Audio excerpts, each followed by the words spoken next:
beautiful people doing? Hey guys. All right. So it's been an adventure getting here today. Yeah, I'll say. Only within the actual DC area plus in here. See, driving up here wasn't the Wasn't a problem. problem. The problem was getting the credentials. No, you gotta go over here, then you gotta zigzag. I'm sure you guys been up here enough. You guys know exactly what I'm talking about. It's like, okay, now, where's the room? Where's our room? I'll find it. Don't worry about it. Nope, you're not any help. So very funny joke really quickly. So we get in, and this is normally where we have been going for the last couple of years. Well, nope, this year everything's different, of course. So we go, and I'm like, no, that's not where it is. This is where the general administration is. And he's like, nope, nope, nope. So we had a whole bunch of back and forth. But so we get into the door where we normally come in, which is really kind of funny. So I had a chuckle. He's like, oh, yeah, I understand perfectly. Yep, absolutely. We get 30 seconds away from the person, and they're like, he basically was like, well, what did you say? I was just in that. Anyway, so let's get this party started, shall we? Let's do it. All right, so I'm Lee Sanders. Actually, can you guys do me a huge favor? I feel like I'm not seeing the beautiful people. I don't know if it's possible. If you could kind of turn the lights down just a little bit so I can see, just a little bit. Thank you. That's perfect. That's perfect. Thank you. Love you. Perfect. All right, so I'm Lee Sanders, and I'm the host of the RCWR show with Lee Sanders, covering all things wrestling, entertainment, and beyond since 2011. I was a columnist at one point for WrestlingInc.com, was an editor-in-chief for TNA Insider. Clap, sure. Thank you. My work's been covered on those sites, Sportskeeda. Currently, I am a contributor for 411 Mania. And so for you guys that love AEW, more specifically Rampage, which had a fantastic debut last week, I actually cover Rampage on a weekly basis. So FYI, we had some guests that were supposed to be here with us today, and I got to give mad shout out to them because unfortunately they weren't able to be here. Anthony DeBlasi, Don Tony from the Don Tony Show, he had scheduling conflicts, so he was not able to make it here. And I got to give a special shout out to Anthony Missionary Thomas of Wrestling Soup. He's another one that was supposed to be here with us. Anthony particularly, because I'm sure he'll divulge at a later date, but he's going through some personal stuff. So for those of you that are fans of Soup, you definitely want to reach out to him and, just wish him the best. And like I said, he'll disclose at a later date what's going on. They both are bummed out. They really, because we've had this months in the making. Next opportunity, they promised me they'll definitely be here. So join along with me as my co-host for some of the shows that I put out on my respected network, the lovely Tammy Key. Hello, guys. And so what a crazy year it's been, right? I mean, we're here. The fact that you guys are here, that speaks volumes. Think about that for a second. Despite the fact that we're going through this pandemic all together, we're still trying to do our very best to live our lives. And I think that's very important that we don't let this pandemic dictate our lifestyle. Instead, we be a sponge of information as possible and figure out the best ways humanly possible to navigate around it. But look at what's happened during that whole process. Look at all the respected industries that's been affected by this pandemic. It's just bonkers when you really stop and think about it. Like, for instance, you look at what's been going on with the comic book industry. It's kind of funny, we're here talking about comics too because we're fresh what? I don't even think it's been 3 days and they just announced that Anthony Mackie is going to be doing Captain America 4. Yeah, it's been about 3 days. Yeah, and if you're a fan of Falcon and the Winter Soldier, you're like, that's awesome, right? So you look at what's happened with the comic book industry, they were on such a steady rise before the pandemic had hit, and then just wham, especially during the peak months. I mean, I believe they had made about $1.something million as they were going into the pandemic, and then when it hit, everything just like, as you would imagine, right? Right down to the point, despite all of that, you did have growth. Now, I know that sounds kind of weird, but just kind of stay with me a second here. So you had the biggest growth in graphic novels. Manga also saw a rise as well, right? Opening months of 2020, the comic market, they appeared poised to expand on its record-setting $1.21 million. Think about that, $1.21 million. But then when the arrival had hit, so based on data from about 100 retailers out of about 1,500 who used the Comic Hub POS system to track sales through the customers, sales in the comic retail channel plunged 29% over that respected summer. But it also saw a significant increase in the juvenile fiction genre. So you had 37% of all graphic novels sold through bookstores, followed by manga that hit 31%.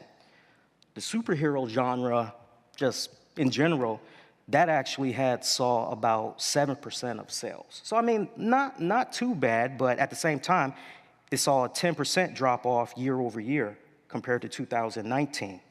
So, I mean, that's not too bad, right? But then you go into how things kind of went on that nice little rise after the pandemic, right down to the point, how many of you guys, just a show of hands, how many of you guys took advantage of the free comic book day? Okay, I see one person, so that's good. So I bring that up because from a marketing standpoint, it's been interesting seeing how the comic book industry has adapted to this. You've seen a lot more, and I've seen this with my own two eyes, okay? Not for nothing. I probably hadn't been collecting comic books on a regular basis in about, I would say, almost 20 years. What brought me back? Well, the pandemic, for one, right?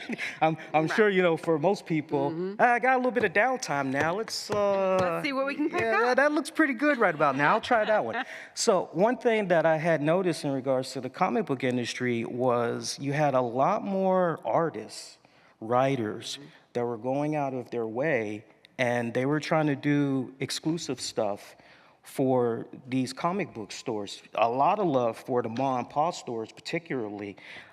Anybody that's, if not a fan, at least familiar with Todd McFarlane and his work with Spawn. Todd McFarlane came out here about 2, maybe 3 weeks ago, and it was really cool how he set this up. For those that don't know, so he came out here and he had an exclusive cover for one of his upcoming new ongoing series. And he numbered these issues in such a way where it didn't matter if you saw him in Canada, Australia, as soon as you showed him that cover, he'd be able to tell you the place, the date, the time frame that he signed it.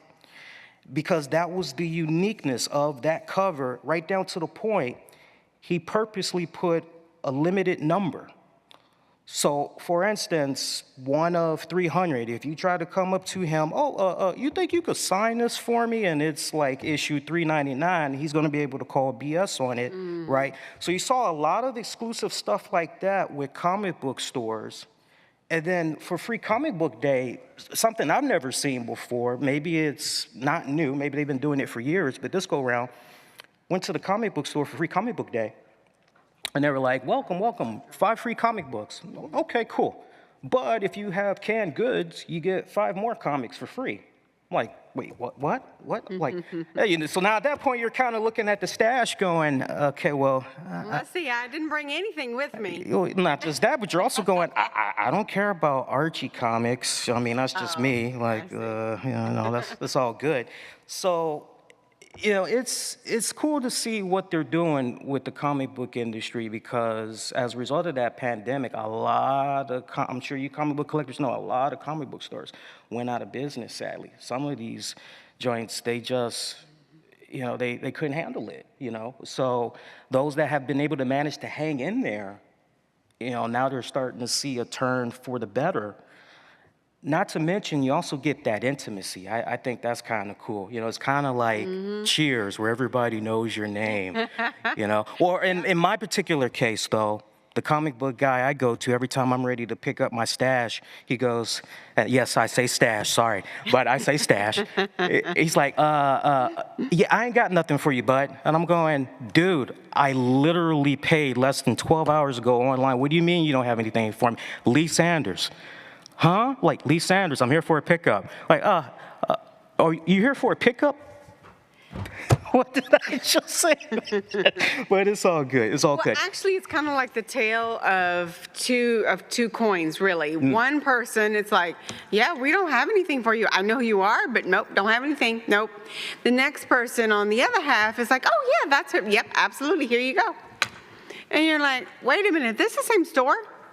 See, even if you're not, exactly. See, even if you're not into the comic books, some of your favorite genres, whether it's science, romance, politics, you name it, reading just in general, and as far as reading consumption, especially from a digital standpoint, all of that increased during this difficult time. So, but let's kind of bring it in general around comics for a little bit, right? So let's look at the pros and cons about where we're at right now when we're talking comic books, because I think this is very important. And I think we as consumers, we got to have this going in our heads a little bit here. So on the one hand, you look at comics and you go, well, you know what? I think that's fantastic that no matter how old I am or my kid, what have you, there's something for everybody. Religion, creed, gender, sexual orientation, there is something for everybody, right down to the point, and this had amazed Tammy, because a long time ago, she was a fan of comics and had checked out some of the stuff. I still am, kind of sparingly, but Yeah. I am really impressed by the evolution of what has become of it. Exactly. You know, the artistic portion of it has, substantially has gotten better and grown. So, but going back to what, Lee was But a saying. very important point there also is the variety. You were just getting ready to scratch it there, the variety. yeah, because the variety product that childs of the 80s, We didn't have that. It was kind of limited. No, There was, it was a very yeah. specific, it's like it's this, Yeah, you had your core, Yeah. and that was that. that was that. Now you got Now so it's a much little bit of variety, everything. right down to the point. I remember bringing this up to you, and you were like, really?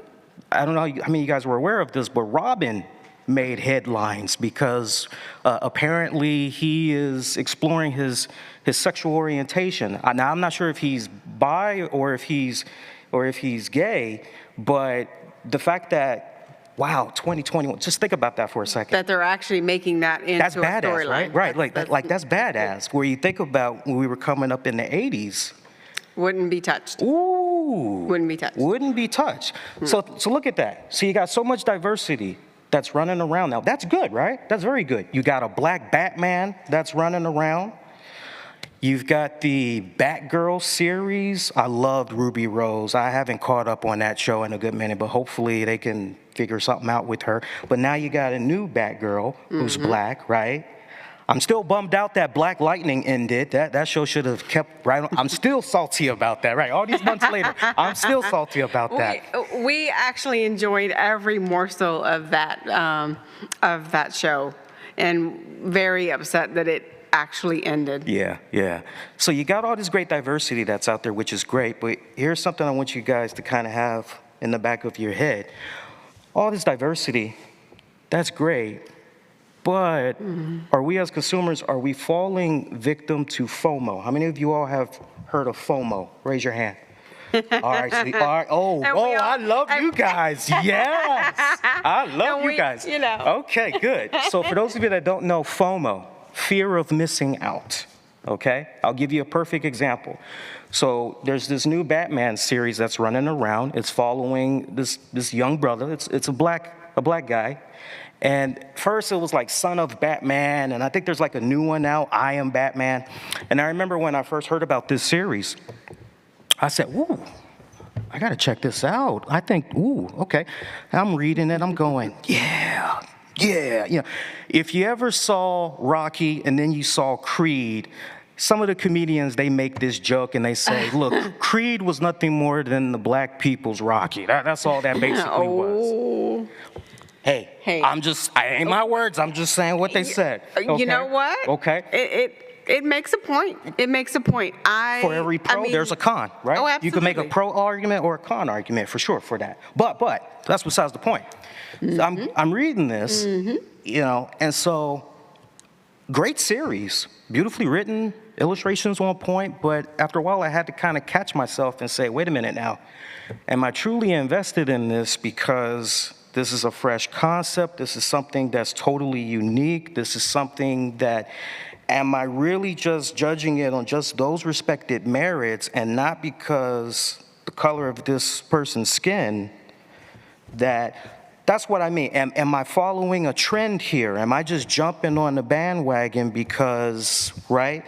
So I think on the one hand, it's great that we've got companies, especially when you look at the comic book industry, it's great that we've got all of this great variety that's out there, right? But sometimes you gotta ask yourself, okay, is this really just all a tactic to just get my dollars? Is that what's going on here? I mean, look, not for nothing.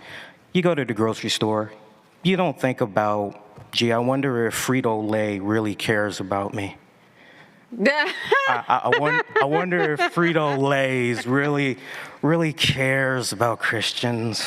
I don't know, I'm just hungry. You know, it's kind of one of those things, right? So so in layman's terms, once you have that thought in your head, and you're like, okay, yeah, what's really going on here? Then it becomes, okay, well, if you're gonna play the game, well, at least you know the rules at that point, and it is what it is. But you kind of gotta have that, because for every, oh, we're doing this, you know, oh, we're doing this over here, it's like, okay, yeah, that's great and everything, but is this really just about, look, there's nothing wrong with following where the culture is universally. There's nothing wrong with that whatsoever.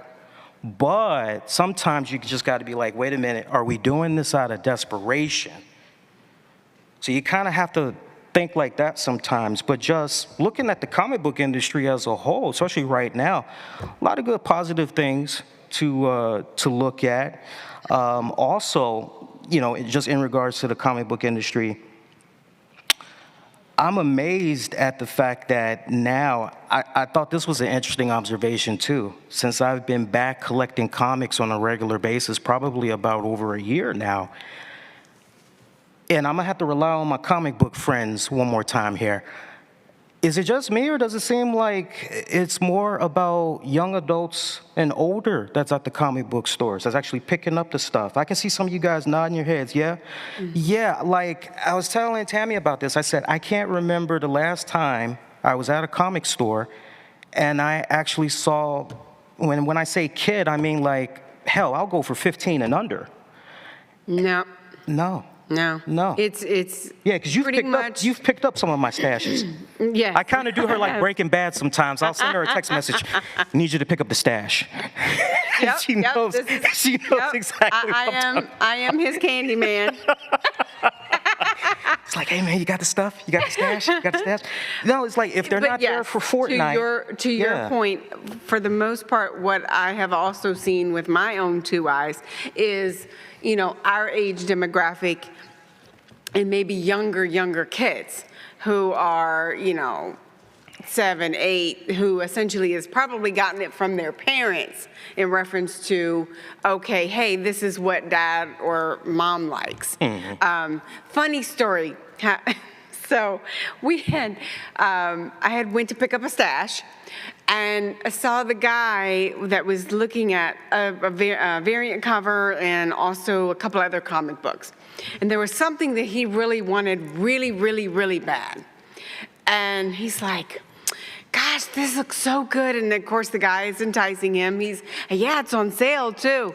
You know, and 30, 35, 40, that's not too bad. Okay, well, my wife just popped out a kid. Maybe I can get her to say yes, you know, so we can get that. You know, it was just like, oh my goodness, what a conversation. I can't, I've been a victim to that myself, It's like, hey, I was just there at Comic Book Day. I got my comics ready to go, right? This how you know things are just, oh, okay, yeah, they got me real good here. It's like, hey, you should get another trade paperback. Well, why?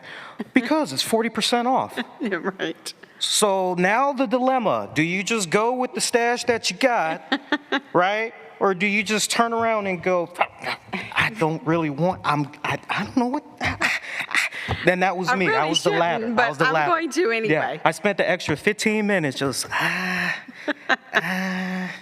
I finally ended up going with Silver Surfer Black. It was like a trade paperback. I got like a stash that's like, she'll tell you, my stash was here, and like, it's like, oh, I got that. And she's like, when you gonna read it? I'll get to it. I'll get to it. I'll get to it. So I'm working on now. My stash is like this. It's like 40% off. Like, okay, well, I guess that'll do, right? I guess that'll do. But you know what, guys? You also have let's not forget about the people who essentially really still enjoy the traditional part of it. Okay, I'm into that, but I still like my comics the way they were when I was a kid. To your point, with regards to the kids, we were talking about manga earlier and how it saw that increase. Not how many of you guys are aware of it, but one, I think that's cool that we got Michael J. Fox and Christopher Lloyd here. I think that's For awesome. sure. Assuming nothing happens, because on our way to this wonderful journey of Awesomecon, we saw a few cancellations while you guys were sleeping. Giancarlo Esposito. I'm like, oh. Yeah, that was definitely what we were going to check out. Like, come on, dude. But, yeah, but, you look at, we were talking about Michael J. Fox and Christopher Lloyd. There's a manga comic book going Back to the Future that's supposed to be coming out pretty soon, if it's not already out. So you're looking at that, and like the way that they're going about manga now, manga's been around since like what? I want to say it was like the 70s, about the 70s, give or take. And, you think about how heavy adult-oriented it's that been. was then. Yeah. Not so much now. They had a couple of stuff in there for the kids, but like now the whole thing with manga is just, okay, now we're really trying to target those kids. I don't know, man. I don't know. Just based off what I've seen since I've been back collecting comic books, I don't know. I think a lot more needs to be done with the kids. It's not quite how it was. True story. I remember as a kid in the 80s, going into the 90s, anybody remember the Book It program? Or ever heard of the Book It program? Okay, I see you. Okay, so the Book It program, you basically, in a nutshell, you read X amount of books, and after you get done reading X amount of books, it would like add up these points, and normally your teacher would keep track of all the stuff you would read and all that. And so Make sure you don't forget the Pizza Hut logo that was always yes, under that there. Pizza Hut logo. Get yourself a nice little personal pan pizza, all of that, right? Once you achieve the goal. So what I did way back then that was a little bit taboo, a little bit controversial, I actually presented comic books that I would read. Now, some of you guys are probably saying, what's the controversy in that? Well, some of the teachers felt that, even the principal, that's not literature. Reading is reading. Exactly. That's exactly the argument my parents. And I actually think I heard somebody say reading is reading. It's like, so there's a little bit of controversy going on there. But eventually, I got it my way. Nothing was more cool than being there in front of my classmates. Hi, I'm Lee, and I'm going to read to you or tell you what all happened in this month's Spider-Man, number 151. And all the kids just... I had them just glued to their seats and all that. True story, I actually had one, I'll never forget this, was a really cool moment too. Because of that Book It program, and because of those comic books, one, kept me out of trouble, but then two, I had won season tickets to the Cubs. Season that's tickets a nice to the prize. Cubs. Yep, went to a couple of games. That's a different topic. Went to a couple of games, but, right. So I bring that story up because I'm seeing what's going on with this digital turn that we're in. We'll talk a lot more about digital turn later, but you just can't help but go, I don't know. The young kids, reading, I'm not saying they're not reading, but That's asking a lot to read a comic book, because it's like, you know. Everything is so accessible on the phone now. True. You know, But that's granted, asking a lot. You can still read, but it's not in reference to like picking up a physical copy of a book. Yeah. Or like you said, a comic. You know, everything is, you know, it is truly, they're glued to the phone. Yeah. We'll talk a lot more about digital turn. Let's switch the gears up. Let's talk about the entertainment industry just as a whole. Good God Almighty. So as we speak, while we're here today, over the course of the next 5 years, the entertainment industry as a whole, they're going to lose about close to at least 200 billion, just about. I was looking at the figures the other day, and I just was like, yeesh. Yeah. We're talking about over the next 5 years. So we're already in it right now, but over the next 5 years, that's how much money they're trying to figure out how to recoup. How to recoup. I'm sure everybody knows what's been going on with AMC. And I mean, 1 minute, you're like, I mean, I remember the one quarter where they lost over $500 million. But then it was bankruptcy. And then you had that whole craziness that was going on where average Joe Flo was just buying stock in AMC, and that was just... It was fluctuating up and down. Yeah, right. Well, the funny thing is, actually, right before the pandemic actually got really bad to where the shutdown happened, we actually at our local AMC had a complete revamp. Yes. You know, for us. So it was like, whoa.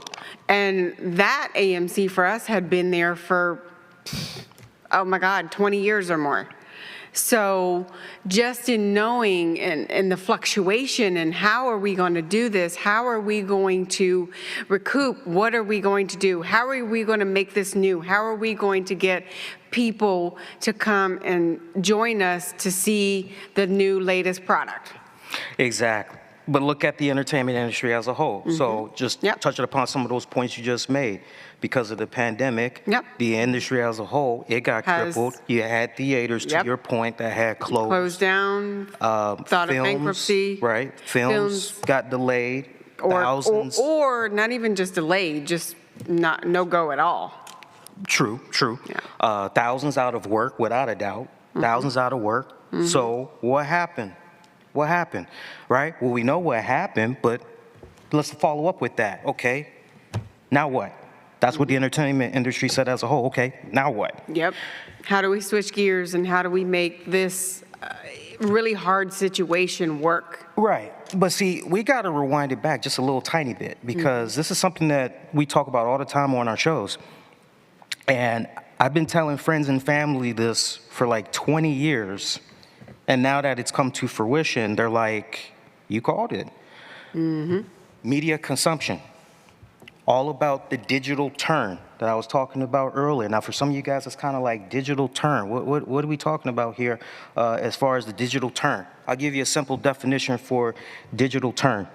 That's basically the shift in media use, all right? Use and consumption resulting from the emergence of the internet as a mass medium. Okay, that's what the digital turn is in a nutshell. So the end result, you've got this nice array of media that can be converged easily amongst consumers. Now let's apply that concept to the entertainment industry. Man, I was really looking forward to putting out this new Wonder Woman movie for everybody, but what are we gonna do? We got the pandemic going on. Well, here's an idea, boss. We got a lot of people that's at home, hours reduced from work, so everybody, you know, why don't we figure out a way to get it? We already have Netflix. Right. Why don't we figure out a way to get it into their hands? I called this 20 years ago. I didn't foresee a pandemic, though, right? Just bullet points. I kind of felt this way 20 years ago because I said, okay, you know what? Not everybody wants to go to a theater because, come on, let's be honest, come on. You're at the theater, you gotta hear somebody belch, you gotta hear some... Phone ring. Excuse me, oh, pardon me, oh, excuse me, right? You gotta go through all of that. Did you already go over a kid crying? Not yet. I love kids, I love babies, but yeah, the crying, no, I'm just not having it. Mommy, what was that scene again? Yeah, then you got to go through the person that saw the film 20 times. And it's going to tell you what just happened or Right. what's going to happen. Right? Good luck if you saw Endgame and nobody spoiled it for you. Yeah, okay. So true. So Okay. this actually happened to us when we saw it. And it was like, okay. And matter of fact, it wasn't just, hey, it was, hey, this is what's going to happen. Yeah, literally. Literally. I've never yeah. seen so many burning eyeballs on a person before in my life. I just looked at that poor brother. I said, it sucks to be you right now, man. Like, Yeah, yeah. seriously, right? So you look at all of those things. Not everybody wants to deal with that, right? Mm-hmm. You know, if there's just a nice way that a person can just sit at home and, okay, well, let me introduce torrents. That's how everybody was doing it for the longest time. Oh, I don't have to worry about seeing that new movie in theaters. I can just go on BitTorrent, LimeWire, or what, insert. And I'll just do. It's like, it ain't stealing if you don't get caught, you know, right? That's how, hey, that's an Al Bundy quote, by the way, Married with Children, right? I love saying that. But you get the point that I'm making. So you look at where we were at that point before the entertainment industry as a whole said, okay, let's embrace this digital turn. This was pretty much Redbox. Yep. VHS, DVDs, Beta, Laserdisc, you name it. Not only that, you used to get, well, you still do, for some of them, there is always, even when you go to Walmart for your favorite movie that just came out, you don't actually have to get a DVD. You just get a card that has the code for you to just download it to your own respective device. Which hasn't been around that long. No, it hasn't. You know, it's still in its Infancy. yeah. It's But to your yes. point, and I said 20 years ago, I said no. The future is putting this entertainment, all of it, in the people's hands, wherever, whenever. So if there's one biggest takeaway you can have when you look at this pandemic on the entertainment industry, is the fact that you saw the entertainment industry as a whole say, okay, you know what, let's embrace this digital turn, and let's see how we can go about putting our media in more hands of the consumers, right? Show of hands, I'm very curious. How many of you have let's just generalize it. Let's just say an app for streaming services. Okay. Okay. We don't need to do the whole Netflix and and 20 minutes later, we don't need to do that, right? Now think about that for a second. Practically everybody in the room has some form of a streaming app, right? So think about that. So if you wanted to see the new Wonder Woman, yeah, we got an app for that. You want to see the new Black Widow. What If? What If just launched. I got to catch up on that. I think they're what now? Second episode? Yeah, Black Panther, right? I got to watch that. Okay, so you got that. Okay, you've got Amazon Prime. Good Lord, you got.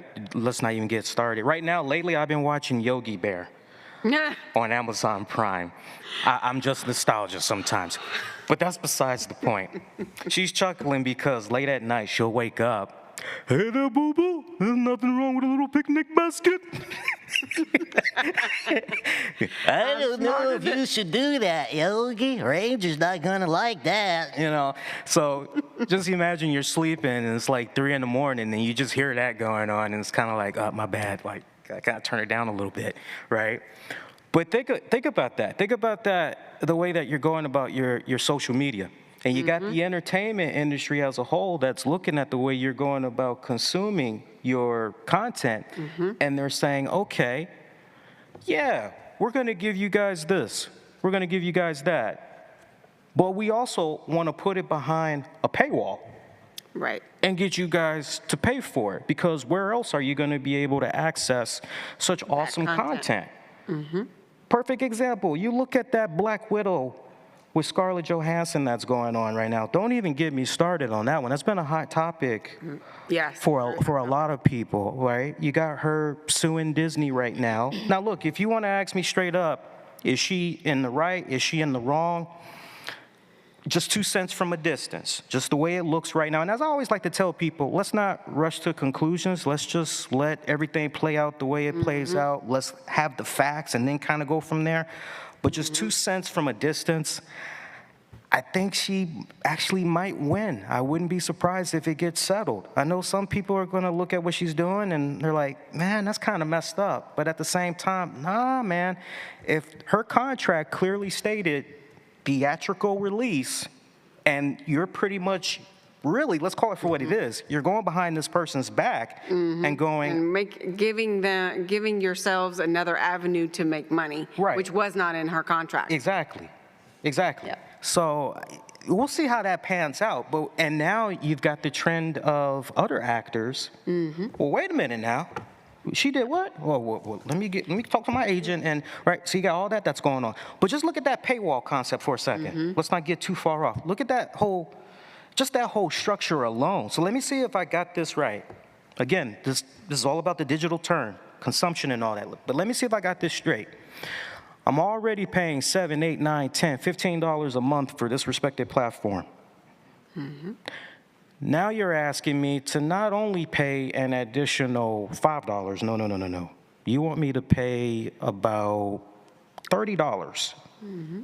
I'm paying $15 a month already, just about, for your streaming service. But now you want me to come up with an extra $30 just so I can watch this movie. Now, for some people, they go, well, you know what, Lee?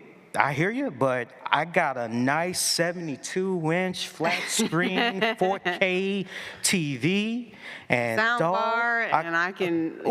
It sounds a whole lot like home theater. Oh, I got my whole personal theater, man. I don't have to worry about going down the street to my local theater and watching the little projector and all that other noise crap you was talking about earlier, dog. I can just, right? So you kind of have to think like that, but we're getting to a point right now where you look at the entertainment industry. So on the one hand, you go, okay, the fact that they've embraced this digital turn, you go, that's great.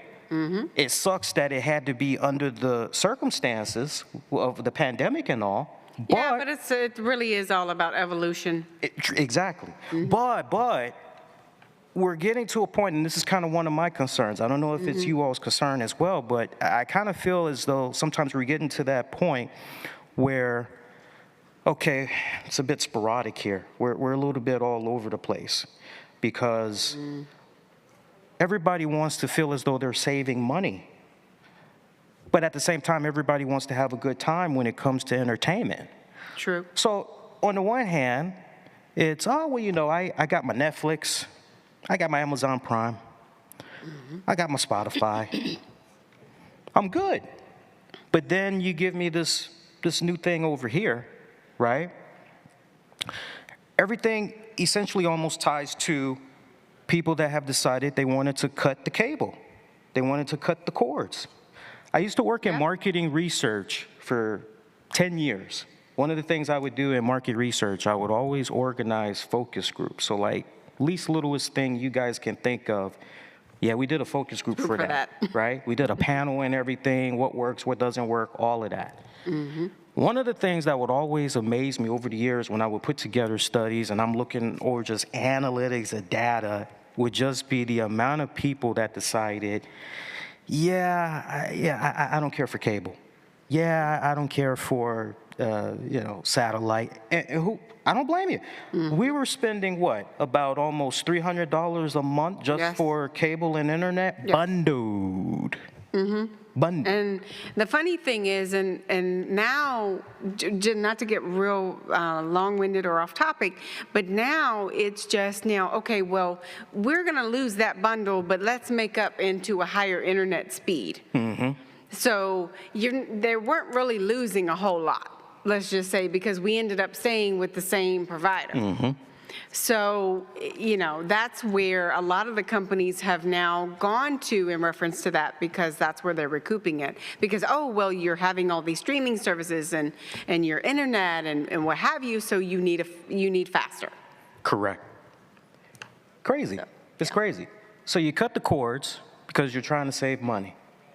All right, so you get a couple of these streaming apps, And again, this goes back to what I was talking about earlier. We got to be careful because I'll give you a perfect example. You got Discovery Plus, Apple TV, Apple TV, YouTube TV, YouTube TV, T-Mobile. T-Mobile.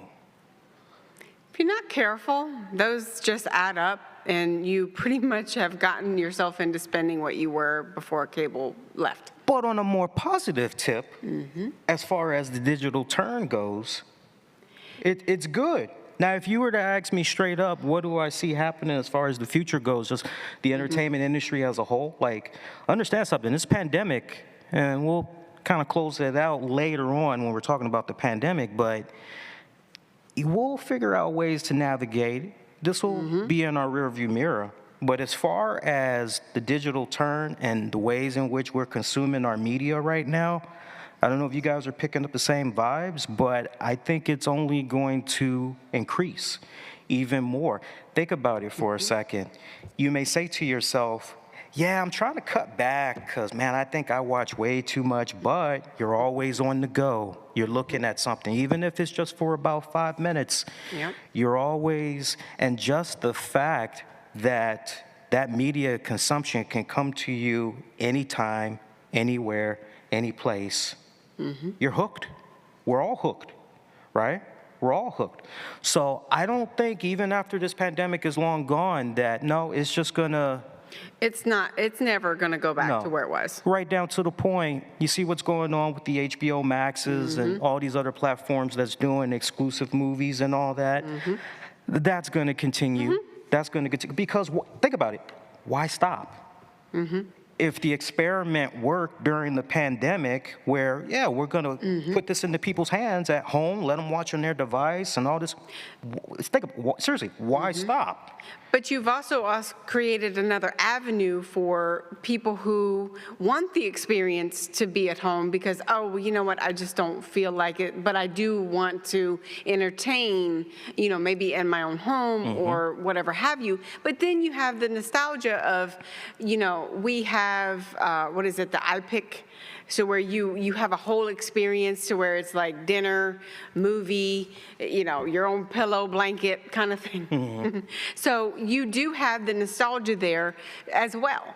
So you are actually creating more opportunity because you are creating different avenues for each person to check out in their own form of what they want to do. Exactly. And to your point, you also have another avenue for revenue. So again, it goes back to the question I asked earlier. Even once the pandemic just put a curb stomp on it like Marcus Phoenix in Gears of War, why would you stop? Like if I'm generating, hypothetically speaking, if I'm generating about, I'll just say $500K a year off digital consumption, why would I cut it, right? Absolutely. No, you keep rocking and rolling. You keep rocking and rolling with it. Speaking of nostalgia, you were talking about nostalgia earlier. Coming to America. Candyman. The new Candyman getting ready to come out. Maverick, Top Gun, sequel. Yes. Jumanji. Child's Play. They just launched the Child's Yes, Play they did. TV series. Yes, they did. I saw it just briefly as a trailer. Yeah. I was like, oh. Clerks Okay. 3's in the works. That excited me. Ghostbusters? That excited me big time. Isn't Ghostbusters? If they're gonna do another Ghostbusters, don't even get me started on that one. That's all I gotta say. But yes, we are definitely. Can we show in that- love to He-Man? Yeah. Can we show love? Oh my God. If you're into animation, the new He-Man series by Kevin Smith. Anybody watch that? Give me. Yes. awesome. Yes. Wasn't that great? Yeah. Yeah. Very good. I felt like I was like, yeah, you know. And I'm saying to Tams afterwards, I'm like, we got to do something with She-Ra. And I'm like, even as a kid, I thought She-Ra was pretty cool. But, you know, as a kid, I kind of had to keep that, you know, on the low. I didn't want to be running around because, you know, but as a kid, I was like, I love the Wonder Woman. I love the, you know, you couldn't really, you know, back then, because like, Yeah. Oh, no. you're supposed to like Batman, Hulk, and that's for girls. And it's kind of like, Ew. Like, come on, man. Like, but yet so much cool stuff that's out there. Yeah. You know, I like, this is a nice intimate group. I just want to hear, just throw some names out there. What's some shows you guys have been watching? I'm curious. What's that? Rick and Morty. Okay, Okay. I like that one. I heard something from over here. Okay. Ooh, Mobile Suit Gundam. That's one of my personal favorites. Okay, what else? So, Anybody else got one? No? No, I see you thinking. I'll come back. You thinking. I'll come back Thinking, to you. okay. That's all right. Suicide Squad, okay. Okay, good one, good one. I've been watching, I just said He-Man. I also literally got done wrapping up Castlevania on Netflix. Wow. yeah, wow. Wow. Well, I know why you're saying wow. See, she's a little squeamish when it comes to the gory stuff. Well, no. So here's what it is we actually do have a sound bar in the house. So we have the TV and we sort of have a makeshift, our own little entertainment thing. So, and sometimes he'll want to watch it, and at that point, I'm, winding down for the day.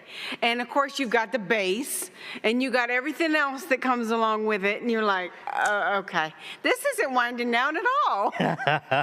But no, I mean, the animation for it is badass, really.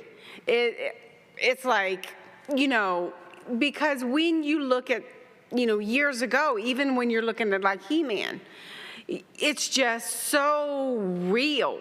Versus, you could see the animation back then, but to really now see it, it's like 2.0. Yeah. Yeah. Yeah, anybody that hasn't and you're a fan of animations, go check out Castlevania on Netflix. If you don't have Netflix, but you were to ask me, is it really? Yeah, it's worth it. I must have binged on all 4 seasons between work and the podcast. I probably was done in about 4 days. 4 days. And that consisted of 4 seasons, about 10 episodes, so 40 episodes. Yeah, I was done in about 4 days. That's how good that series is. So check that out. I'm trying to think what else I've been watching as of late. I know I just got done wrapping up watching Loki. Loki was pretty good. Yeah. Loki was, if I had the scale so far of the Marvel series that's been put out there, just my personal list, but we can debate it. I'm down for debating. I got to put Loki at number 1, Falcon and the Winter Soldier at number 2. I've got to put... The WandaVision? WandaVision, yeah, definitely WandaVision, because I did watch a little bit of What If, so I got to give the 3rd slot to What If. And I will put WandaVision at the bottom. And for those of you that are curious, like in a nutshell, why is WandaVision at the bottom? Simple. I didn't like the last 2 to 3 episodes that they did. It was extremely rushed. I remember when we were watching it in real time, when we went to, I think it was like around episode 8 or 9, we're like, wait a minute, did we miss something? Like, what's going on here? That's exactly how it felt. I don't want to put a spoiler out there, but when he shows up and he's pushing a new uniform, like, did we miss something? Like, and he had to go back and like, what happened here? Right? Kind of one of those type of deals. So yeah, like so many cool things that's out there right now. And then be excited about the future. Again, we didn't forget about the main topic that's at hand, just as far as the entertainment industry. It's slowly, it's coming back. Just some of the stuff that we've talked about, some of the stuff that you guys are talking about, right? Everything goes back again to the whole consumption. Now, you got good future to look forward to. You got the new Spider-Man movie that's going to be out later this year. You've got the Eternals movie that's going to be dropping. And I got to tell you guys something. I remember first seeing the trailer for Guardians, and I remember all the buzz that was floating around, and everybody was going, man, Guardian, no, that move, no, but then once it dropped, people were just ranting and raving about it, and you were like, okay, but I always knew that, no, it's going to be all right. This Eternals movie, I don't know how many of you guys had saw the trailer, but it didn't give me and I'm very familiar with the Eternals. It didn't give me I gotta see this. It didn't give me I'm curious. about this one. That's probably the first Marvel movie I've come across where I'm going, well, let me actually wait and let me see what everybody is saying about this one. 2022, great year, new Batman movie, right? That's going to be awesome. Yep. We just got the green light for Joker 2, right? We already talked about Captain America 4. That's in the works. Yeah. The guys that wrote Falcon and the Winter Soldier are the guys that's going to be behind Captain America. Very 4. nice. That's very Very nice. very well written. So future's looking pretty bright. I think if anything, just closing this out, as I'm sure for a lot of people that. What's up with the wrestling? We're talking wrestling. I got you. Absolutely. We got you We're guys. coming. We're coming. It's slow but sure. I'll say this to put a pretty little ribbon on the entertainment industry as a whole. If you want to get my predictions, my projections, well, I kind of called it 20 years ago about the whole digital thing. So I think if it already hasn't happened, just combining the flow of things with culture right now and like what I had learned in my years of market research, expect for a lot more cable satellite companies to dramatically cut their prices because they want to do everything that they can To keep what they the have. consumers right. I wouldn't be surprised if there were more exclusive deals that maybe were in the works where, oh, well, you come with us, we'll give you Hulu so you can watch that series. We'll give you Amazon Prime so you can. I can see many There things has like to be that. collaborations or some Yeah. form of, okay, we have this, like you said, to be able to keep, because we actually cut the cable for ourselves. Yeah. In reference to the fact, which is what we talked about earlier. So, what would it take to kind of get you to go back? Just curious, to get you to go back to cable. I mean, or would it? No, and I'll explain the reason why, and it's not long-winded. I think many would agree. First of all, heaven forbid you gotta move. We all hate moving, but sometimes it can be exciting, All the right? lovely equipment. Hey, you gotta bring that big ass little box, little DVR, like, then you gotta You get got to call all them the- and tell them you're moving. Right, and you gotta get, sometimes you gotta get the cords. Oh, yeah. Right? Especially if the cable man gave you a really good cord. You're going, no, hun, I'm telling you, this is a really good cord. We're keeping this cord. No. It's going with us, right? Get a really good, especially them HDMI cords. Oh, you can never have enough HDMI cords. Never. Lord knows in our house, we're like, need an HDMI cord. Where is it? We're like, oh, there it is. But I don't think I would. If I were to entertain the idea, it kind of goes back to what I said a few seconds ago. I think the price is, okay, match what's going on here with YouTube TV. Match what's going on for a monthly basis or a yearly basis from Sling TV. Match what's going on with these guys, et cetera, et cetera, et cetera. I mean, look, let's be honest. We're at a point right now where Tubi is just more and more is becoming a great alternative for those that maybe don't even want to deal with Sling TV, deal with Hulu and all that. All you just got to make sure you have is internet, and boom, you got your Tubi TV. So I think as far as the cable satellite providers go, they've got to be in that competitive market because, okay, homie, I'm paying $10 over here. You want me to pay 50. 100? Yeah. Well, depending on your streaming service or cable. Right. It's like, and if we're talking cable satellite, it's like, Yeah. come on, man. You at least match this. Let's not Don't give me even- that introductory. See, this is how they get you too. They give you the introductory price. And then it goes up from Right? there. Or my personal favorite, oh no, sign up with us, and then we'll give you a $300 credit card, a little prepaid card. And it's like, but then if you really just take a step back and think about it, you go, nah, eventually that kind of offsets, and if anything, I'm not plus gaining, I'm actually losing, right? So yeah, it's kind of one of those type of deals. Or satellite, and let it not be a rainstorm.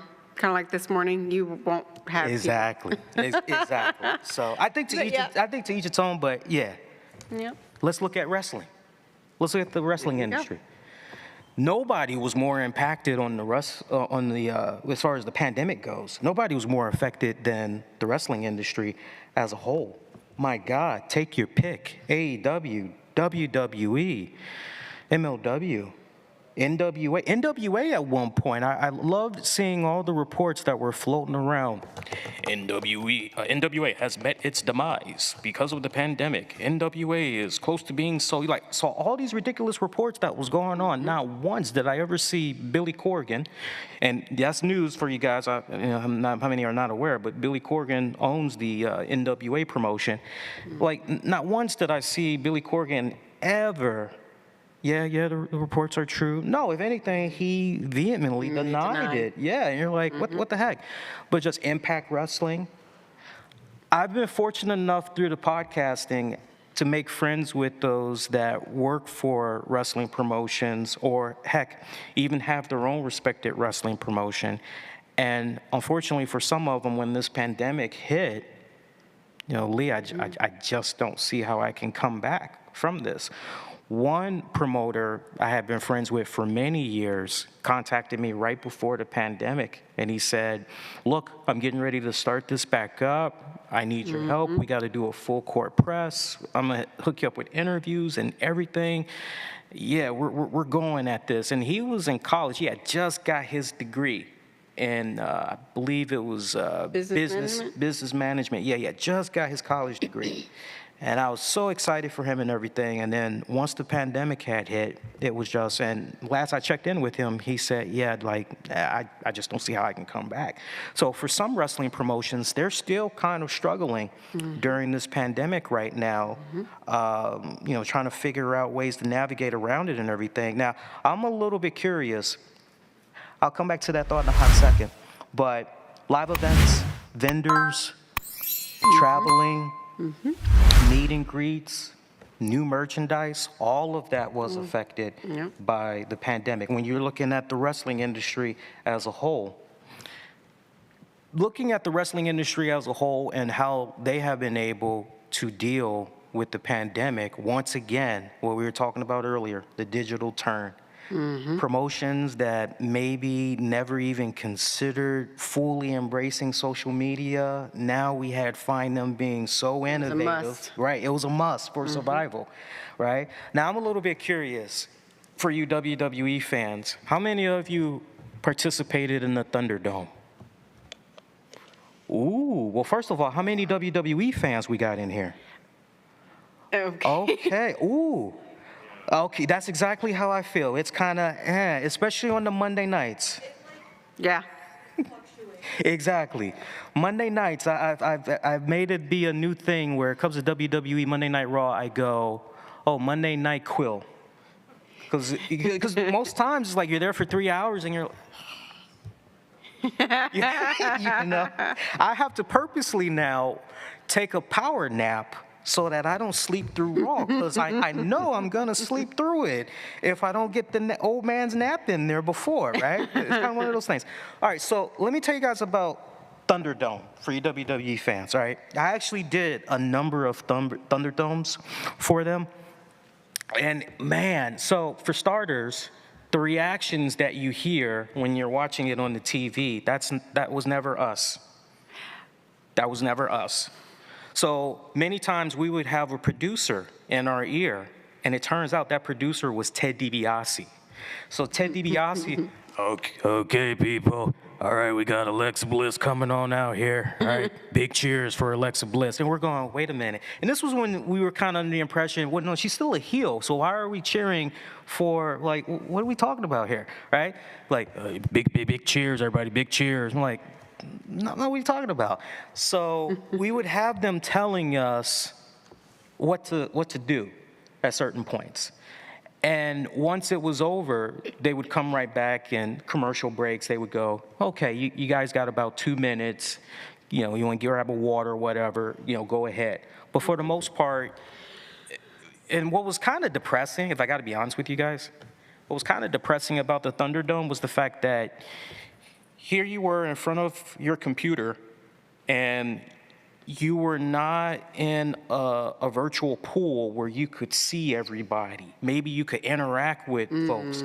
It wasn't like that at all. Feed off the other person. Exactly, exactly. It was nothing like that at all. All it was just you looking in real time at a screen of the wrestling action, and that pretty much was it.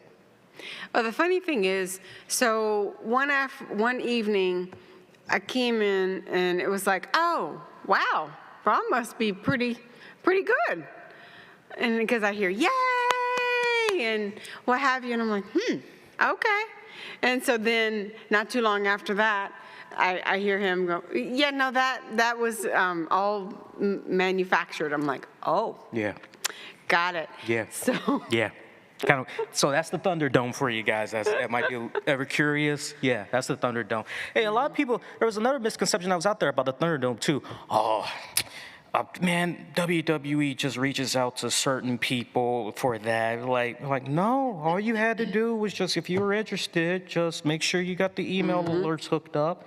Sometimes it might have been a case where you just had to check your junk or your spam, but you would get the invitations, and every single time, like clockwork, I would see them and I'd participate. And now, if you were to ask me who managed the most during the pandemic, wrestling-wise, I'll give the edge to WWE just for how they handle things with the whole virtual. Because let's be honest, it really wasn't innovative. They just took a cue from the NFL and the NBA. Really, the NBA. Yeah, because the NBA, they were first at that point. So they really just thing. Took their cue from it, right? Yeah. But you look at the other promotions that essentially had struggled during the pandemic as well. Nothing for me was more heartbreaking than no new episodes of ROH, Ring of Honor, MLW, as they just kept showing greatest hit stuff. And then even NWA, I remember they tried to do Carneyland, and that didn't really fly. Yeah, that didn't really take off. That was kind of one of those,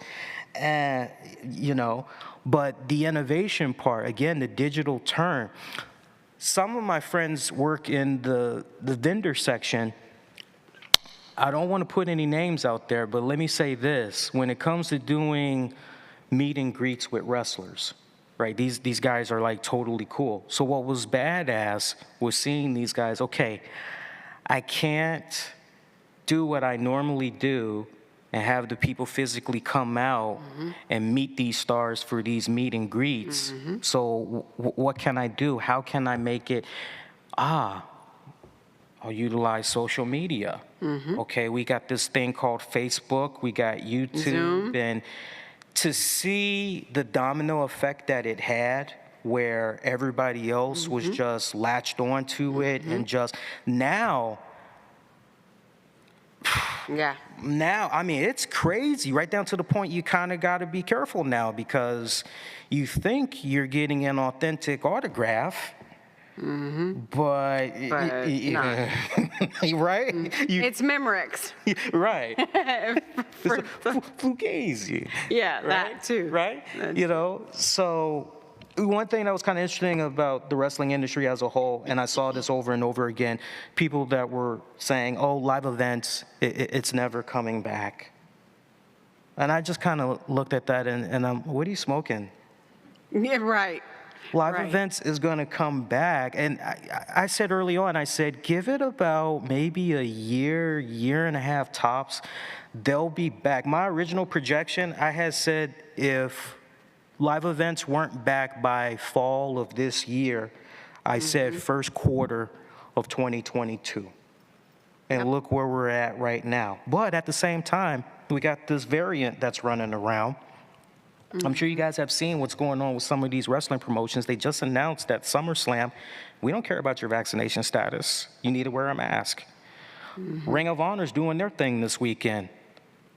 We don't care about your vaccination status. Regardless, you need to wear a mask, right? So now you kind of have to ask yourself, when you're looking at going out to some of these live events, you got to, look, if you took the risk to come here, obviously you educated yourself on the way over here. So now it's kind of one of those things where if you were to ask me straight up, or you got a friend that's thinking about, and I got this question a lot too.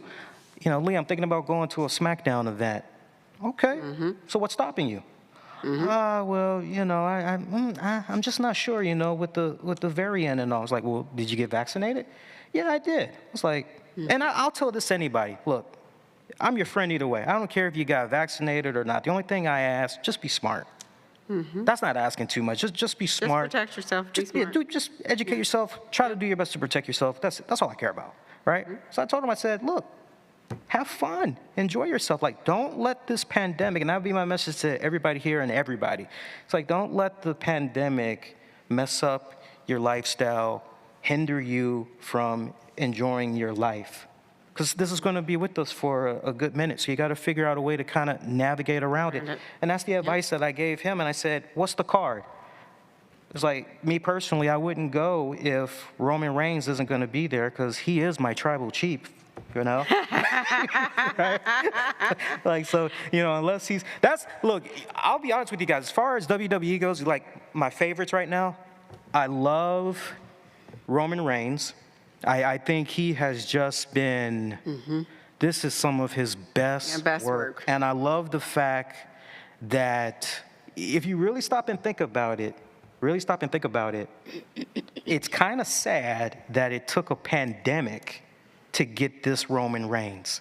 Because essentially, this is kind of what fans knew he was capable of a long time ago. They just wanted for WWE, just give it to us already, but they just kept, no. Not yet. Eventually, but no, not yet. But he has put, now, honestly, for me, the best work since he's arrived in the WWE. Before they got rid of him, Bray Wyatt was a personal favorite of mine. For you old school wrestling fans, I looked at Bray Wyatt as Kevin Sullivan, Jake Roberts. He had a lot of cool things that was going on about him, and that's a major loss, I think. But you know what? That's going to be the next wrestling promotions game. And before everybody goes, AEW, look, I love AEW. I'm not being paid to say that, by the way. I love AEW. But you got to be careful if you're Tony Khan, because gotta catch 'em all, Pokemon. Every single time a wrestler is on the free agency market, Ash Ketchum, Tony Khan is just go, right? Every single time it's like, slow down, brother, slow down. You don't need every single body. Just slow down. You know, somebody asked me literally yesterday on one of the shows, what do I think about Tony Khan? And I didn't want to be redundant because I knew I was going to be here in front of you guys. But my whole thing about it, yeah, you got to be careful, dog. You got CM Punk. You got Daniel Bryan. You got Cody. You got the Young Bucks. I got to love, not hate, displeasure with the Young Bucks, because I always say, which Young Bucks are we going to get? Are we going to get the Young Bucks that want to tell a riveting story, that want to actually entertain and really do a good job putting their opponents over? Or is this going to be a greatest hits compilation, just super kick, super kick, super kick, super kick, you know, followed up with some super kick, super kick, super kick. Yeah, right. Right? Oh, all these kicks out. Surely the match is over now. Bucks are done. Oh, whoa, they kicked out. Oh, wow, how did they do? Okay, well, and the Bucks win. Yeah, well. Yeah. Right? It's literally, I'm watching. No, this is I think verbatim. Was it Dynamite this week that they were taking on the Jurassic Express? What a phenomenal tag match. And I give my hats off to them, because Bucks made Jurassic Express look like a legit threat to their championship. I like that. And for me, give me more of those kind of Bucks.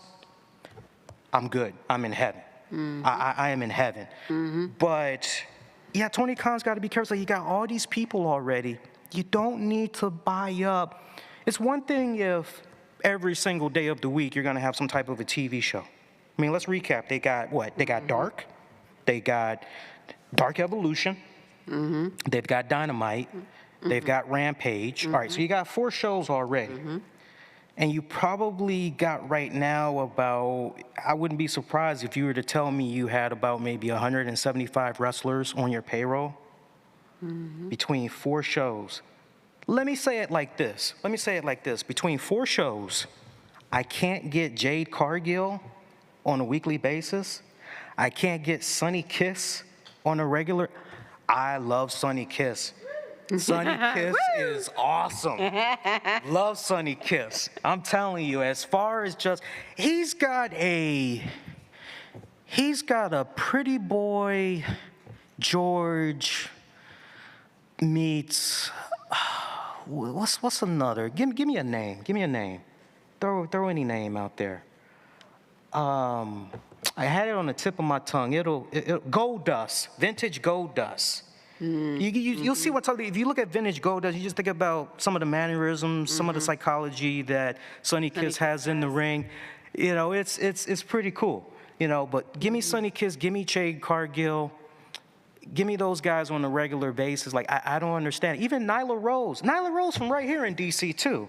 You know, it's like, give me those guys on a more consistent basis. And you know what? Okay, but I bring up those names because, again, you probably got about 175 wrestlers on your payroll. And those are just some of the names that jump out. Exactly. Can we kind of just, give right? variation? So I'm a little concerned about how many's on the payroll right now, and if really we got enough maneuvering for all of these pieces that he currently has. True, with adding, you know, other big stars, obviously, like, you know, Lee just said, CM Punk, Daniel Bryan. Well, of course. And Rampage should be good tonight. United Center. Yeah. So then Although, I'm just telling you guys right now, don't be surprised if you get trolled.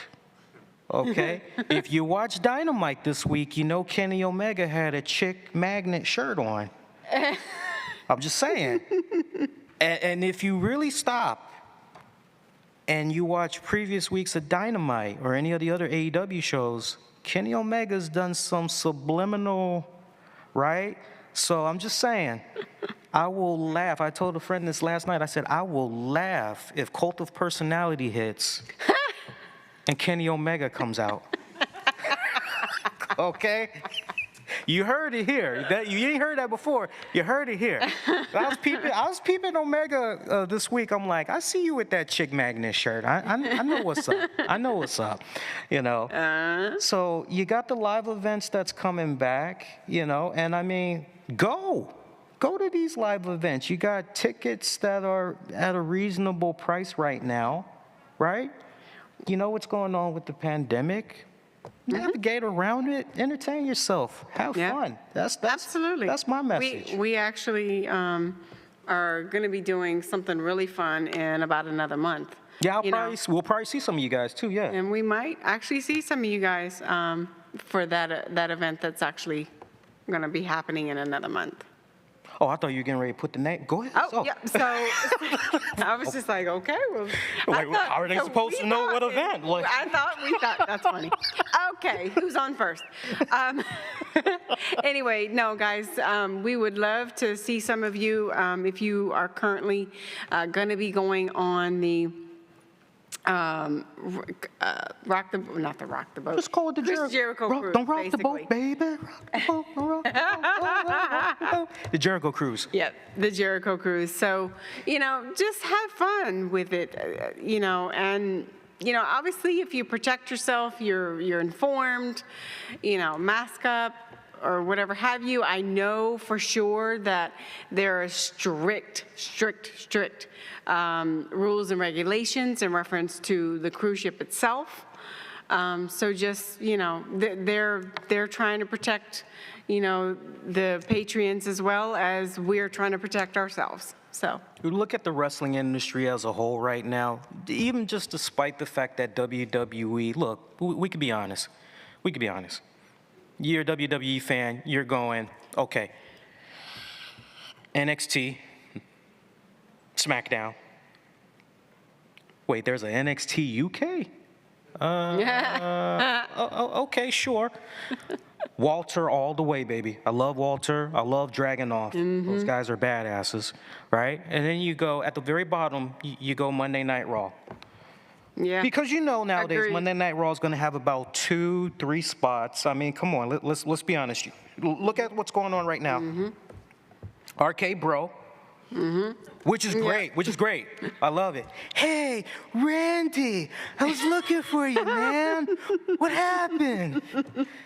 We're still a team, right? Like, I love Riddle. I mean, he is just, it's got a nice little rock and sock connection vibe, man. I'm digging it, right? So I look at that, and I gotta show love to Lashley. Yes. Oh, Yes. man. Yes. Well, I've been a fan of Bobby Lashley since he first came to the WWE, and I followed his work all through. I remember way back in the day, he actually used to have a forum, and he would go on there, talk with his fans, and I remember when he left WWE the first time, he was asking for advice on what he should do and all that. And you know, just from everything I've gathered about him over the years, seems like a really cool, likable guy. But you know, it's funny because I remember his work in Impact, and I said, all right, he's coming along. You know, some people, they gotta go on that journey, and when he was in Impact, he found himself. But what he's been doing in WWE, and I tell you, it's been a blessing in disguise, that has been his pairing with MVP. And I really hope at some later date they bring back the Hurt Business, because one of my all-time dream matchups would have been the Empire of Roman Reigns and family taking on the Hurt Business. I would have loved, maybe we could still get it, I don't know, but I was kind of hoping, you know, but yeah, Lashley's tearing it up right now. Despite those names I just mentioned, I'm just trying to think who else. Oh, you know what? Let me show some love to her. Piper Niven. Piper Niven, now known as Dewdrop. She is, I really like her work. I'm a big fan of her work.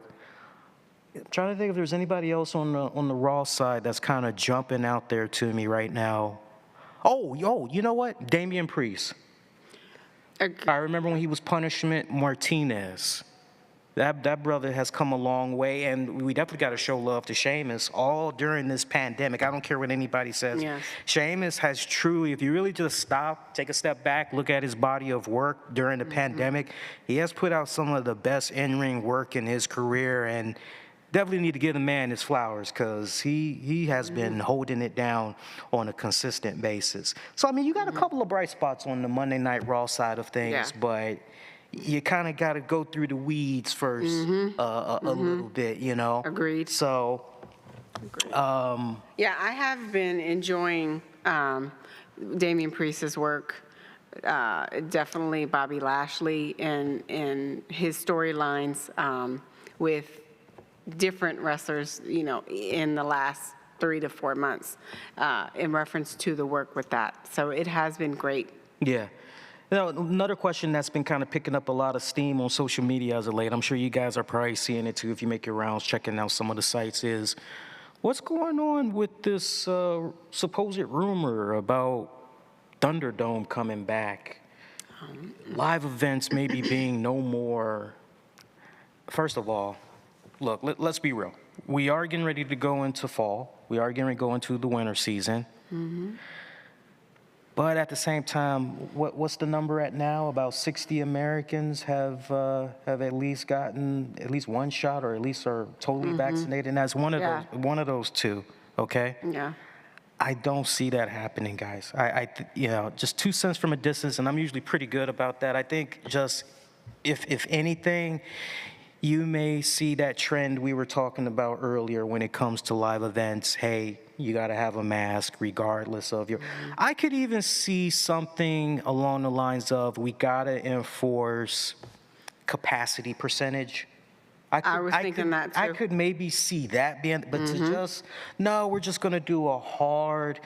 Do you realize just the domino effect that would have? First of all, Yes. your hand should be on the red button And that red button is basically, we have no choice. We have to go there, Right. right? That's first off. So I think the only way, because when you see stuff like that online and you're a wrestling fan, you're going, like, no, people, just relax. First of all, the numbers have to be like last year, crazy. And I just don't see that happening now that more and more people are educating themselves, for one, right? And getting vaccinated And if they getting haven't already. vaccinated, or at And of least course, playing it smart, right? well, not only that, you also have the booster that is obviously getting ready to roll out as well. A wise man, a wise podcaster, I heard this from yesterday. We shouldn't call it booster. You know why? Oh. You know why we shouldn't call it booster? No, why? Not a real booster. There you go. It's not. Okay. Trump is to survey COVID-19 for Yeah. science companies. Got Exactly. you. Exactly. It is literally what you got with the first 2 doses, The same thing. same amount and everything. Got you. So You know, when I you had say heard. so when you say the word booster, here's your typical response. Yeah, I'm good. I already got my 2 shots. I'm good. It's like no. It's like wise podcaster said, don't say booster. Got you. Okay, well, another shot. There you go. Another shot. Let's open it up here. If you guys got some questions, I mean, because we got about 10 minutes with you guys, you can ask anything. Wrestling related, non-wrestling related, it doesn't matter. What you got? I can hear you. And don't be shy. What you got? Are you a fan of the crossover, like bringing Nick Gage over for death match, stay in their own lane? I love all forms of wrestling. I love death match. I love that. Yeah, you know, that was a good crossover. It was a bit squeamish for me, and I think it was only a little bit squeamish for me because I hadn't seen that form of hardcore wrestling in many years. Like normally when I kind of got to feel nostalgia, so sometimes I'll go on YouTube or Daily Motion and I'll just be like, okay, let me see what's going on here, and I'll look up some hardcore stuff or whatever. But you know, I thought for what it was worth, I thought Nick Gage, with the opportunity that was presented to him, I thought he hit a home run. Jericho, I felt, did a little bit too much. I thought some of the stuff he did was just outright not necessary. Like, dude, you don't need to prove to us that you're a hardcore guy. We know you. We know what you're all about, man. Okay, your name speaks for itself. Like, you're good, brother. But I thought it was more so about Nick Gage, and I really, really hope that, and I saw the scrutiny that was going on with Nick Gage. My whole thing was, look, everybody makes mistakes. The important thing is that you learn from it, and you know, look, you can make an argument that some people are not worthy of a second chance. Hell, some people are not worthy of a third chance, but there is redeemable qualities in us all. We all make mistakes. So I just really hope that this go around, everything that's going on with Gage, I really hope that he's truly put a curb stomp on his demons, but most importantly, he is around the most positive circle of individuals that can help steer him in the right direction. By the way, I laughed my ass off with the whole dominoes. I just thought that was just, seriously, to watch AEW programming the next week, they take a commercial break and they do a Papa John's commercial. I go, yeah, that ain't a coincidence. And then we come right back and you got the Young Bucks in them, they're backstage near a basketball hoop. I'm going, this is so killer. I see the subliminal shots you're taking. I love it. Keep it going, right? I just want to see Shaquille O'Neal pop up on one episode of Dynamite. I'm just picturing Live for the Shaquille. pizza? Yeah, I just want to see. Look, the last time we saw Shaquille O'Neal, he was loaded up on an ambulance. I just want to see Shaquille O'Neal show up on an ambulance and just hear Tony Schiavone and them. Oh my God, what's his ambulance? You know anything? You know anything about this, JR? I don't know anything about that, Tony. And then ambulance door just opens up, and you got Shaquille O'Neal. Hey everybody, how y'all doing? Heard what happened to Domino's. Come on here, we get your ass some Papa John's. Right? I would just love to see, right? That would just be badass. I would love that. But no, seriously, Nick Gage, I really hope that for the better, he's good. Good question. Thank you for that. And I love that. That's the most important thing, too, by the way. One thing I notice a lot is, AEW, WWE, and it's like, can we just all be in agreement of one thing? Being a pro wrestling fan in 2021 and beyond really kicks ass because you got so much more variety. Let's talk about that more. Yes. Next, I mean, look at last week, and then some of the stuff that we talked about that's happening this weekend. And then look at what's going on the next weekend. We got NWA Empower, their first all-women pay-per-view event. I'm a big supporter of women's wrestling. I can't wait to see what they do with that. And then we got NWA 73. We got Trevor Murdoch's career on the line as he goes up against Nick Aldis for the 10 pounds of gold. It's a great time to be a wrestling fan. If anything, my hope and my wish is that we can get more away from AEW, WWE, and we can just go, no, pro wrestling as a whole, pro wrestling in general, being a wrestling fan in general, look at the variety that's out there, because when you compare it to when we were growing up, and we kind of grew up towards the tail end of the territorial days, compared to now, it's just, wow. Well, not only that, we also grew up in the Monday Night Wars as well. Oh, yeah. And you had Pick up diversity. Nitro, by the way. Pick up Nitro. It's a great book. You had so much more diversity there, and you had options to watch. And one was competing with the other to essentially get your viewership, because they 83 weeks. Exactly. So, and it was great in reference to being, a fan at that point. And, I remember maybe 5 to 7 years ago when you had Impact, you had WWE. And now, grant you had a time when Impact was holding their own with WWE. Okay, you know what? I'll watch WWE. Okay, I think I'm going to go check out Impact because they got Velvet Sky, not the commentator.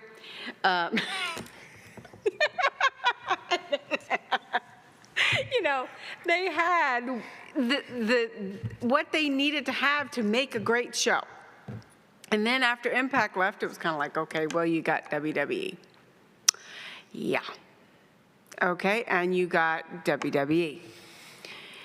So, and so to be honest with you, to get NWA, AEW, to alongside with, and then of course ROH, alongside with WWE, to give you the diversity that is needed to what you want to watch. You know what? I don't really want to watch 3 hours of more talking.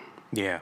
So let me go ahead and see what this promotion is doing or that promotion is doing so that I am entertained. And that's essentially what we all want. Yeah.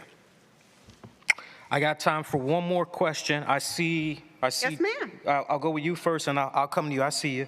Go ahead. You were talking about people in WWE that stood out to you. Is there anyone in AEW that stands out to you? Hands down, MJF. MJF. I really, really like Brian Pillman Jr., especially after the Dark Side of the Ring episode they did on him. It's a little disappointing that AEW isn't truly capitalizing on that and building off of it. Before all the craziness went down with him, I was actually becoming a big fan of Max Caster. But the controversial comments he made, sorry, dude. Jade Cargill, Nyla Rose. Britt Baker has come a long way. I've probably been one of the few podcasters that said straight up,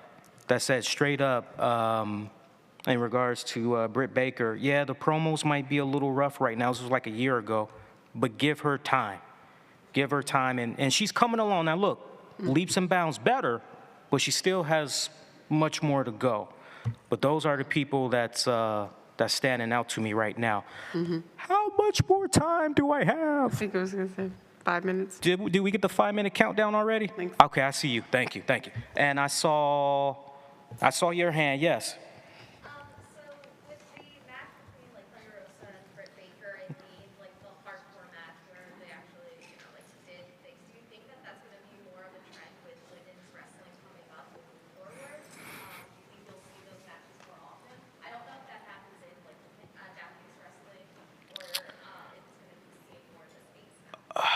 See, here's the thing. Here's the interesting thing about that. The short answer to your question, yes. As far as televised go, yes, the short answer to your question. But here's the thing, especially when you look at on the independent circuit, you have women's promotions like Shine, Shimmer, WSU, Sparkle.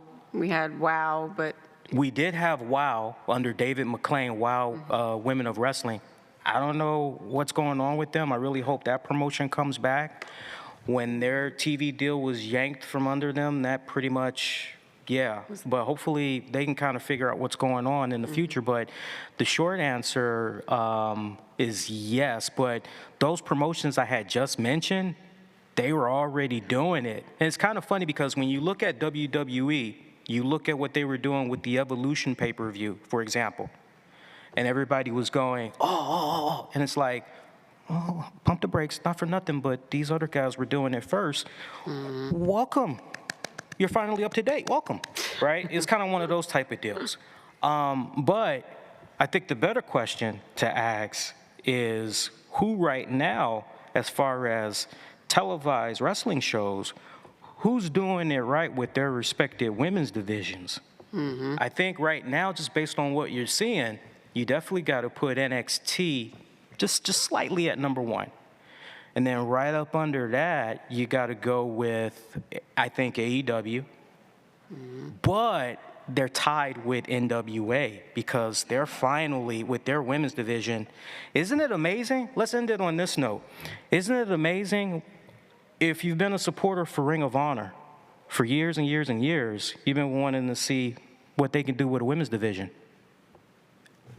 NWA, Mickie James, they come along, matter of weeks. Weeks.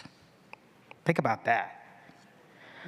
So, on that note, good questions, by the way. You guys have been a great audience. I really appreciate you guys that took the time out to be thank you here. so much. And to the Awesomecon staff, everybody that, helped us put this panel together, it means a lot. Again, for those of you that were fans of Don Tony and Mish from Sue, promise we'll definitely, if we can do it again next year and all three of us will be here, we will do it for you guys. But give yourselves a round of applause. You guys were great. Thank you guys so much.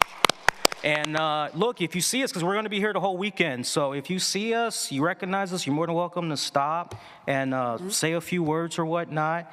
And we'll see you during Awesomecon and see you next go around. Y'all take care. Thank you. Thank you, guys.